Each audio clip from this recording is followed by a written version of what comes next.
नमस्कार दोस्तों। आज हम लोग इतिहास की उस महिला के बारे में पढ़ने वाले हैं जिसको कमला देवी चट्टोपाध्याय कहते हैं। इस महिला का नाम इतिहास में स्वर्णिम अक्षरों में लिखा गया है।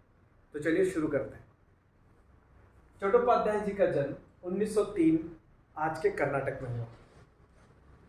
इन्होंने अपना एजुकेशन, अपने हायर एजुकेशन जो है, उच्च शिक्षा जो है,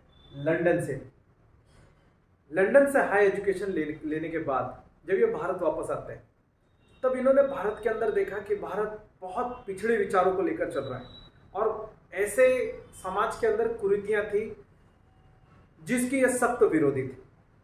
तो इसलिए इनको एक पदवी मिली समाज सुधारक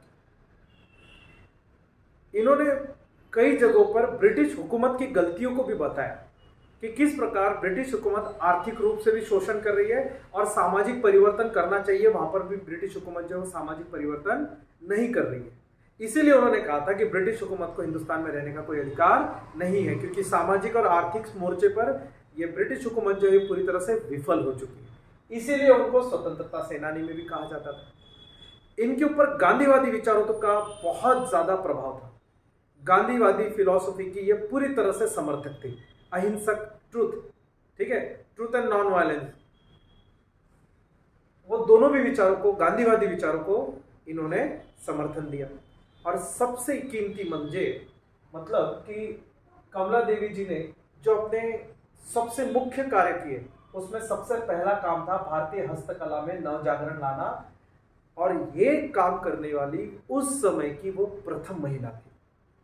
आप सोच के देखिए ना, हम लोग आज किसी एक सेक्टर के बारे में नहीं सोच सकते। इस महिला ने उस समय हस्तकला उद्योग को वापस से पुनर्जागरण करना, उसको वापस से रीस्टैब्लिश करना, फिर से स्थापित करने के लिए सोचा भी और काम भी स्टार्ट किया।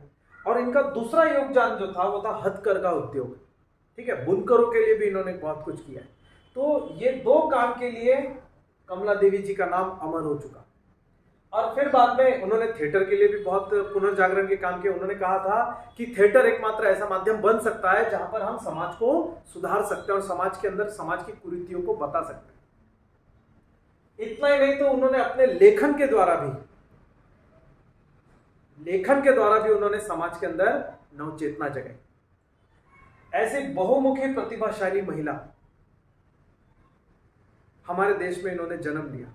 इनके द्वारा किए गए कार्यों का आप इसी बात से अनुमान लगाइए, या इस महिला के इनके काम का महत्व आप इसी बात से अनुमान लगा सकते हैं कि इनको 3 बड़े पुरस्कार भी मिल चुके थे। पहला 1955 में पद्म भूषण, उसके बाद में 1987 में पद्म विभूषण, और उसके बाद में 1966 को रेमन मैगसेसे पुरस्कार।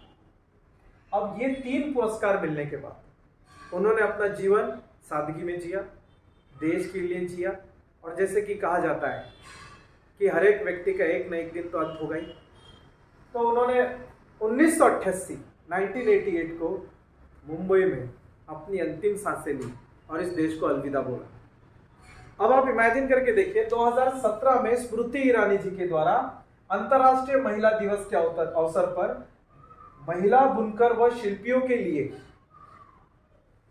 कमला देवी चट्टोपाध्याय राष्ट्रीय पुरस्कार की घोषणा कर दी गई। इससे आप अनुमान लगा सकते हैं कि कमला देवी चट्टोपाध्याय जी का कितना मूल्यवान योगदान रह चुका है हमारे देश के हस्तकला और हथकरघा उद्योग के। तो इसी के साथ ये टॉपिक आप पे समाप्त होता है। मैं उम्मीद करता हूं आप लोग जरूर इस टॉपिक से रिलेटेड आपको इंफॉर्मेशन मिली होगी। इस सारे के सारे इंफॉर्मेशन को आपको बुक में नोट डाउन भी करना है। मिलते हैं नेक्स्ट लेक्चर में।